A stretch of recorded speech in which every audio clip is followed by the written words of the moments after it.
அடுத்தடுத்து நிறைய மலையாள படங்கள் அவரை பார்க்குறேன். அவருடைய பெர்ஃபார்மன்ஸ்லாம் மிரட்டலா இருக்கும். என்னடா இப்படி ஒரு பெர்ஃபார்மரா இருக்காரேன்னு சொல்லிட்டு யோசிச்சுட்டு இருக்கும்போது, கட் பண்ணிங்கன்னா மஞ்சுமேல் பாய்ஸ் அப்படின்ற படம் வருது. அதில ப்ரொடியூசர் அப்படின்ற பேர்லயே அவருடைய பேர் இருக்கு. அவரும் அவருடைய ஃப்ரெண்ட்ஸும் இணைஞ்சு தான் இந்த படத்த புரொடக்ஷனே பண்றாங்க. படம் ரிலீஸ் ஆகி கேரளால கூட அந்த படம் அவ்வளோ பெரிய ஹிட் கிடையாதுங்க. தமிழ்நாட்டுல அந்த படம் பிளாக் பஸ்டர் ஹிட்டு. ₹300 கோடி மேல அந்த படம் வசூல் செய்யப்பட்டது. அண்ட் கேரளா ஆடியன்ஸை பொறுத்தவரைக்கும் அது வந்து ஒரு நார்மலான ஒரு படம் தான். ஆனால் தமிழ் ஆடியன்ஸை பொறுத்தவரைக்கும் அந்த படத்தை கொண்டாடி தீர்த்துட்டும்.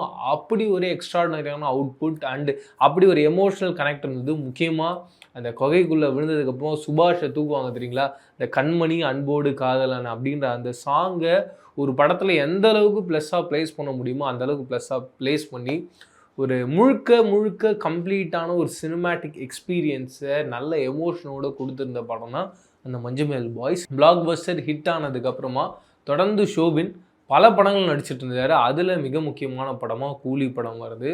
கூலியில் அவருடைய கேரக்டர் இதுக்கு முன்னாடி வரைக்கும் அவருடைய கேரக்டர் பார்க்கும்போது ரொம்ப க்யூட்டாக, ரொம்ப சாஃப்டாக,